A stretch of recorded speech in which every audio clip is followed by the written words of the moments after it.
Produit par Binge Audio.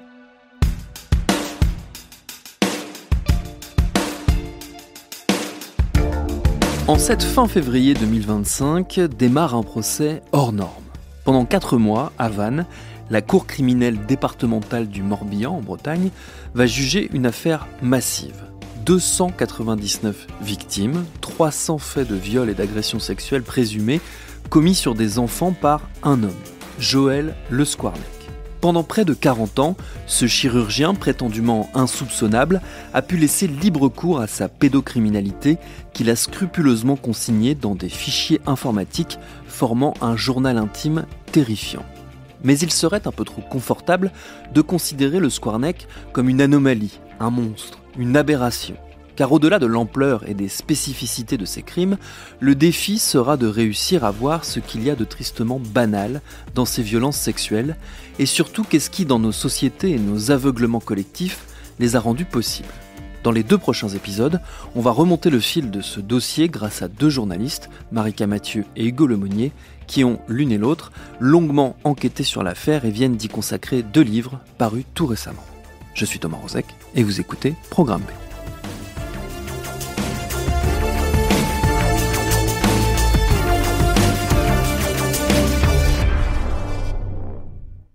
Attention, cet épisode comporte des récits de violences sexuelles qui peuvent être choquants.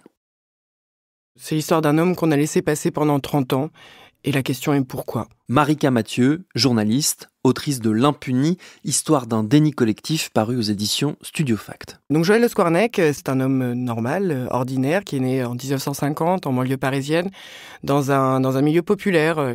Il a une mère qui est passée comme femme de ménage, qui a été concierge, qui est aussi mère au foyer. Il a un frère et une sœur, et un père qui est passé par différents métiers qui lui n'auront pas apporté la richesse, mais qui leur ont permis d'avoir un petit pavillon à quelques kilomètres de Paris. Ensuite, c'est l'histoire d'une ascension sociale. Il va effectivement faire des études de médecine. Il va s'y reprendre à 3 fois. C'est laborieux. Mais il y parvient et il devient un chirurgien gastrique. C'est-à-dire de ces spécialités qui adviennent après une formation généraliste. On en a besoin de ces médecins-là, de ces chirurgiens-là. Ils ont une place qui est souvent très désirable, y compris dans les établissements dans lesquels il va passer par la suite et qui vont lui faire parcourir l'ensemble de la côte ouest française. Il a 3 enfants. Il est officiellement marié, même si on découvre qu'il va y avoir effectivement des péripéties quand même dans ce couple. Mais sur le papier, c'est l'histoire d'un homme on ne peut plus ordinaire. En mai 2017, il est arrêté pour avoir violé sa petite voisine. Hugo Lemonnier, journaliste, auteur de Piégé dans le journal intime du docteur Le Squarnec, paru aux éditions Nouveau Monde. Il habite à Jonzac et dans la maison d'à côté, puisque c'est des petites maisons de ville. Dans la maison mitoyenne, vit une famille avec une petite fille de 6 ans. Et un beau jour, elle parle à son papa. Elle dit que le monsieur d'à côté l'a touchée. Et bref, ça commence comme ça. C'est cette agression, qui s'est avérée un viol, qui va faire exploser l'affaire. Parce que cette petite fille va parler, mais surtout, elle va être dans un contexte dans lequel non seulement on l'écoute, on l'entend, mais on la croit et on la défend, puisque ses parents vont s'avérer extrêmement sensibilisés pour l'avoir vécu eux-mêmes. Ils l'ont dit et c'est important. Ils vont prendre sa défense, ils vont porter l'affaire, et c'est l'enquête qui sera déclenchée à la suite de ce témoignage crucial, qui va révéler ce qui finalement aurait pu être révélé bien avant, mais que le chirurgien, bien sous tout rapport, avait conservé tout au long de sa vie les archives l'incriminant sur les faits d'agression, de viol sur des centaines de victimes présumées. Assez rapidement, au bout de quelques semaines, il va faire des premiers aveux devant la juge d'instruction. En l'espèce, il va parler d'agression sexuelle sur 2 de ses nièces et des petites filles de son entourage. Et là commence une première phase de l'enquête où on va explorer l'aspect familial, quoi. Et là, on va se rendre compte qu'en réalité, c'est une famille incestueuse, tout ce qu'il y a de plus banal en réalité, où tout le monde sait, tout le monde ne sait pas tout, mais tout le monde sait quand même un peu. Beaucoup s'est dit, et malheureusement, rien ne s'est fait. Et ça va durer plusieurs mois, et donc au bout de plusieurs mois, à la faveur d'une expertise informatique qui est très parcellaire, et surtout à la faveur de l'exploitation, pour le coup, extrêmement minutieuse d'une gendarme, on va retrouver le journal intime. Le journal intime, c'est la pièce à conviction ultime, puisque dans ce journal intime, Joël Le Squarnec décrit par le menu des faits de viol et agression sexuelle qu'il commet à la fois sur des victimes de sa famille, des victimes de son entourage et des victimes à l'hôpital surtout. Et ce journal intime sont des fichiers informatiques. C'est vraiment 1650 pages qui sont construites exactement de la même manière, avec la date, l'heure et le lieu. Et donc, c'est vraiment une scène de crime. Une scène de crime qui se répète, avec un mode opératoire qui est toujours le même. Et c'est là où on voit se profiler un violeur en série, en réalité. Tout commence dans la famille, tout commence dans finalement l'apprentissage de certaines formes de criminalité et des laissez-passer qui l'accompagnent, qui accompagnent cette criminalité dès les premiers moments dans lesquels elle s'exprime dans cette affaire, mais comme dans toutes les autres. Oui, Joël Le Squarnec commence par s'en prendre à des enfants de sa famille, à ses nièces en particulier, à des petites filles aussi qui sont gardées chez lui par sa femme. Il y a justement des amis, qui peuvent avoir une connaissance très crue des faits. On a de ces amis de longue date qui vont se retrouver confrontés à une agression sous leur propre toit de leur fils, qui le savent et qui pourtant, le lendemain matin, prendront leur voiture pour accompagner les Le Squarnec en vacances et qui ne diront jamais rien, alors même qu'ils étaient non seulement au courant, mais ils ont presque assisté à l'agression en question, qu'ils savaient, mais... Et les questions qui se posent quand on remonte comme ça dans l'intimité d'un criminel, dans le cas de Le Squarnec, mais peut-être dans tout itinéraire criminel, c'est d'arriver à reposer ces questions-là du commencement, de ces manières. Comment se fait-il qu'on puisse accepter ces situations-là ? Comment se fait-il qu'en fait, ça se passe aussi vite, aussi facilement, aussi longtemps dans ces imbrications ? Non pas de silence, parce qu'encore une fois, sa famille, c'est une famille où on parle, comme dans toutes les familles souvent, enfin comme dans beaucoup de familles en tout cas, où des faits d'agression et de viol, en tout cas de pédocriminalité, sont révélés. Il y a toujours des mots, il y a toujours le silence se construit à l'aide de beaucoup de paroles. Dans ce cas-là, c'est flagrant. Mais ce qu'il faut y voir, c'est le commencement de ce naturel-là, de cette norme-là, de cette manière de faire avec, qui peut s'inscrire dans les actes de tous les jours, dans ces manières d'élever des enfants ensemble, de vivre ensemble, de dormir ensemble, mais aussi de travailler ensemble, de comparaître aussi entre pairs, d'avoir cette manière de se regarder les uns les autres. Et oui, tout commence bien sûr dans le cercle de la famille, mais il ne fait jamais que s'imbriquer dans ces autres cercles de la vie. Donc il y a un certain nombre de faits qui ont été établis durant cette première phase d'enquête. On a retrouvé donc des victimes au sein de sa famille, des nièces, des victimes de l'entourage, donc la petite voisine évidemment, et une ancienne patiente. Et on va décider de séparer ces faits-là du reste des investigations, tout simplement parce que Joël Le Squarnec, il est déjà en détention depuis 1 an, qu'on sait que pour remonter jusqu'aux 300 et quelques victimes qui sont dans le journal intime, ça va prendre du temps. Or, on ne peut pas le laisser en détention indéfiniment. La détention provisoire, c'est 2 ans maximum, 3 ans quand on obtient des prolongements, mais au bout d'un moment, le risque, c'est qu'il fasse des appels, que la justice casse et qu'il retourne chez lui. Et bon, vu le bonhomme, vu l'écho médiatique que cela aurait, on ne peut pas se le permettre. Donc, on va le juger pour cette première série de faits. C'est dans le huis clos de la salle d'audience, derrière cette lourde porte, que se tiennent depuis ce matin les débats. L'ex-chirurgien de Jonzac, arrivé sous bonne escorte, doit répondre de viol et ou d'agression sexuelle sur 4 victimes entre 1989 et 2017. Joël Le Squarnec, condamné à 15 ans de réclusion criminelle. L'ancien chirurgien a été reconnu coupable par les jurés de la cour d'assises de Charente-Maritime, coupable de viol et agression sexuelle sur 4 mineurs. Joël Le Squarnec était déjà tourné vers le prochain procès qui l'attend. Cette fois, on ne parle plus de 4, mais de 312 victimes potentielles. Cette prochaine étape, chacun l'avait bien en tête hier soir. Ça donne un ton, mais nous n'y sommes pas encore. Laissons faire déjà l'information judiciaire et nous verrons ensuite, sur le deuxième volet, tout le travail déjà que nous devons faire. Ce procès, c'est d'abord, selon la presse, le procès du silence. Et en fait, de silence, il n'y en a pas dans l'inceste. C'est ça qui va être déconstruit par les débats, c'est que non, en fait, les victimes ont parlé. Il y a d'abord donc celle que j'ai appelée Fanny, qui est donc la première nièce qui l'a agressée. et ensuite violée à compter des années 80. Et elle, en fait, déjà, il y a sa mère qui l'a vue. Elle a vu quelque chose, elle n'a pas su l'interpréter. Il faut dire que cette femme a elle-même été victime d'inceste dans sa jeunesse. Et donc pour elle, ça a été très compliqué de mettre des mots sur cette situation. Mais ensuite, Fanny, elle a parlé. Mais c'est pas la seule à avoir parlé, puisque en fait, il y a une autre nièce que j'ai appelée Paola dans mon livre. Et elle a parlé carrément à sa mère, dès 1999. Et sa mère l'a cru. Sauf que sa mère, c'est la sœur de Joël Le Squarnec. Et donc, cette femme, elle se retrouve dans une situation un peu impossible où, pour rendre justice à sa fille, elle doit dénoncer son frère. Et elle a fait le choix que font beaucoup de personnes dans les affaires d'inceste, c'est-à-dire de ne rien faire. Elle a confronté son frère, ce qui est déjà pas mal, puisque au moins ça a permis que les agressions s'arrêtent, mais elle ne l'a pas dénoncé. En revanche, cette réalité-là a été mise sous les yeux d'une autorité, en l'espèce une psychologue, qui a été consultée par la mère et la fille, et la psychologue n'a rien fait. Elle n'a pas fait de signalement. Et voilà, donc tout ce mythe de l'omerta familiale, en fait, se délite.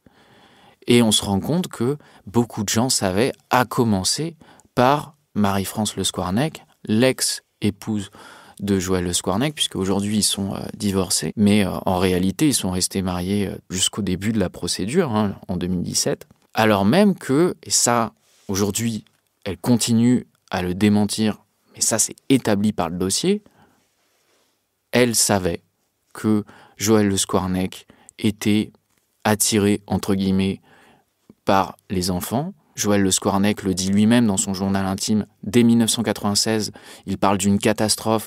Elle a découvert que j'étais pédophile. Il y a tous ces témoins qui jalonnent finalement le parcours de Joël Le Squarnec. Et on voit que, oui, c'est la première manière de dire tout le monde le sait et personne ne fait rien. Mais plus encore, c'est là où il faut poser des questions au travers de cette affaire. Tout le monde sait que ça arrive à une échelle bien plus vaste.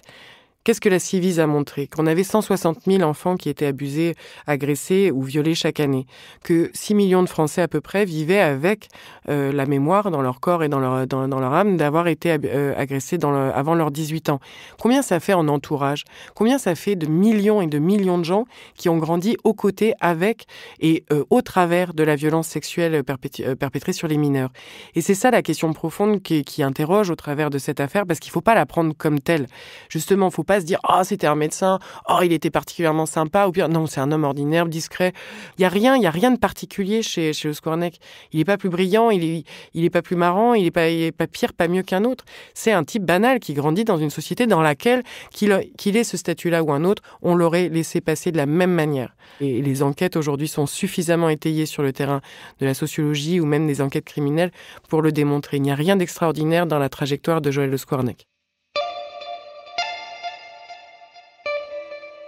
L'un des aspects les plus confondants de cette histoire, c'est sans doute le fait qu'avant son arrestation en 2017, Joël Le Squarnec était déjà passé dans le viseur de la justice. 13 ans plus tôt, au milieu des années 2000, les autorités ont raté l'occasion de mettre un coup d'arrêt à son parcours pédocriminel.